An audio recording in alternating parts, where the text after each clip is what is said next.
Good Saturday morning, folks. Morning. Except it's not actually morning. It's Saturday afternoon. We weren't going to do a good Saturday morning today because in trying to make up for lost time last weekend, I was on call and we didn't get to go out and do the things that we usually do on the weekend. So this weekend we've been trying to make up for lost time last weekend, so we were just going to let it slide this week. But something happened today that I felt compelled that you folks might want to hear about this. Tammy and I just left the 52nd annual Mountain Moonshine Festival in Dawsonville, Georgia. I've done videos on Dawsonville before. It's the town that has a big history with racing and in moonshine. It's the home of Bill Elliott Enterprises. Chase Elliott is from there too. The town is really into fast cars and moonshine. So they've had a festival to celebrate it for many years. It's a very crowded festival and parking is at a premium. So a lot of folks do as we do and go to one of the many privately owned places down the street that have paid parking, and we chose a church. And the church was raising money this way. So we used their parking lot. And they had a shuttle service with their church van to take folks to the Mountain Moonshine Festival. Well, this van is pretty high to get up into, to step up into. It's quite a ways. So as we were getting into the van, I let Tammy go in front of me so that I could help her a little bit. And she managed to get one leg up into the van. And as she was trying to pull the rest of herself up there, she just sort of collapsed and fell backwards, and I was behind her and I caught her, and of course it was a bit of an embarrassing situation. This is a youth group. It was a youth group from this church, and they were watching us as us old folks. Watching us as Tammy struggled, and I'd struggle too. Sorry about that. We were at a light. So Tammy gets one leg into the van. She gets halfway up. She collapses back into my arm. I've never seen anyone with no sense of self-preservation at all. She didn't flail. She didn't reach out and try to. She just went completely limp and fell backwards out of this van into my arms with all these folks watching. So we were. It was a little embarrassing, and I wasn't the one that fell. So we got into the van, and I had to ask Tammy why she reacted the way she did, why she had no sense of self-preservation, why she was just willing to fall to the concrete outside, and she had no answer. She just said, I went limp. So I made a statement that... Well, my back is hurting, and my body's tired. So that's why after you were falling, you couldn't react at all. Okay. Anywho, I think I would have been flailing a little bit. I would have flailed, but Tammy didn't flail. She just fell. Well, I had an umbrella in my hand. That was a very pricey umbrella, too. Thank goodness you preserved the umbrella on the way down. Anyway, I made a statement in the van that it kind of reminded me of a fainting goat. Her reaction reminded me of a fainting goat. And the folks in the van just erupted in laughter. So when it came time to leave and I sent them a message to come and pick this back up, they were like, sure. The message was like, sure. So they knew who we were as they were coming back to get us. And as the van pulled into the parking lot, they were laughing. The people in the van were laughing. And as they had a stool ready for Tammy this time. My goodness. They had brought a stool for Tammy to get up into the van with, and the gentleman said that he hoped that we didn't mind, but he had spread the story of the fainting goat around to the other people at church. When we got back to their church, I noticed that all the folks that were there collecting money were also laughing and smiling.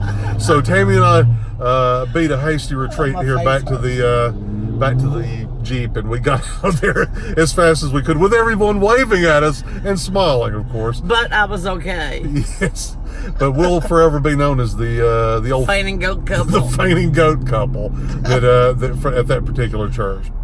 But aside from that, while we're here, just to catch up on what we're doing, yes, we went to the Mountain Moonshine Festival. Yeah. We'll have a video about that coming out. And this is Halloween week that we're about to go in. So what Tammy and I are going to try to do is bring you as much Halloween-related content as we can this week. We already started last night. We went to Howl on the Green. I guess if you say it faster, it makes sense. Howl on the Green. On the Green.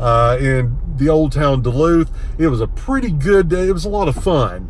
They had a haunted hayride. They had... and the weather was perfect. The weather was perfect. It was cloudy and dreary, but not raining. It was not too cold. Not too cold, but not too hot either. Mm-hmm. And they had folks going around entertaining.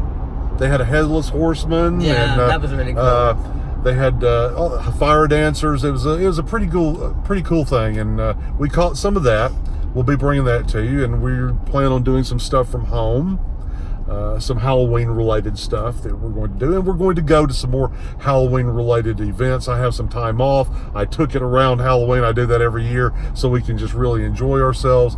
We will probably go Halloween night, perhaps to Dahlonega, watch the trick-or-treaters on the square there at night, and maybe to the Halloween party at Spirit's Tavern. They have a big throwdown at Halloween every year there. Who knows? We may Facebook Live some of that. Since it's on Halloween, it won't be as much fun to go home and edit it and put it out after Halloween. We might just go Facebook Live from the party that night on Halloween night. We don't have trick-or-treaters. We don't have. We live in a place that looks like something out of a horror movie. At night, it's very dark. There's hills that conceal the view of the next. You can't really see too far ahead of you, even when there's light. Yeah. So lots of trees. So we don't get any trick-or-treaters where we live. So we just go out and celebrate and do things somewhere else. But we're also probably we'll try to do a pumpkin carving. Yeah. I've been doing that for several years. I'm no sculptor or artist, but I have been practicing. So we'll try to bring you maybe some time-lapsed pumpkin carving as well. So we have a few Halloween-related things coming up in the next few days. We have been issued a challenge by Schick Happens, a cooking challenge. Yeah. If you don't follow Schick Happens, I'll put the link down here in the description, of course.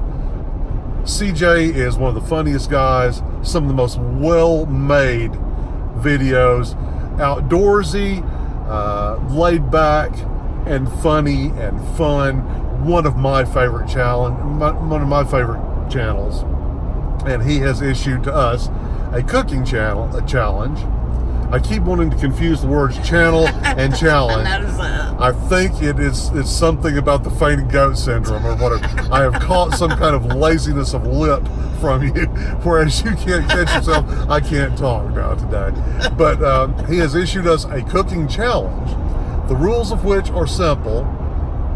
It has to be a fall-related meal, something you would think of in relation to fall. It has Not just fall. It has to, not falling, honey. Fall. It has to contain beer as one of the ingredients, and it has to be delivered by Thanksgiving. So that's our challenge. We're going to try to live up to that. We're going to try to go over the top as usual with everything that we do in this challenge as well. Hopefully no one will get hurt. Hopefully no injuries will result from this challenge. But we'll include Schick Happens down in the description. Just to catch you up on what's happening with us right now, what's going to be happening this coming Halloween week. We have some other videos as well coming out.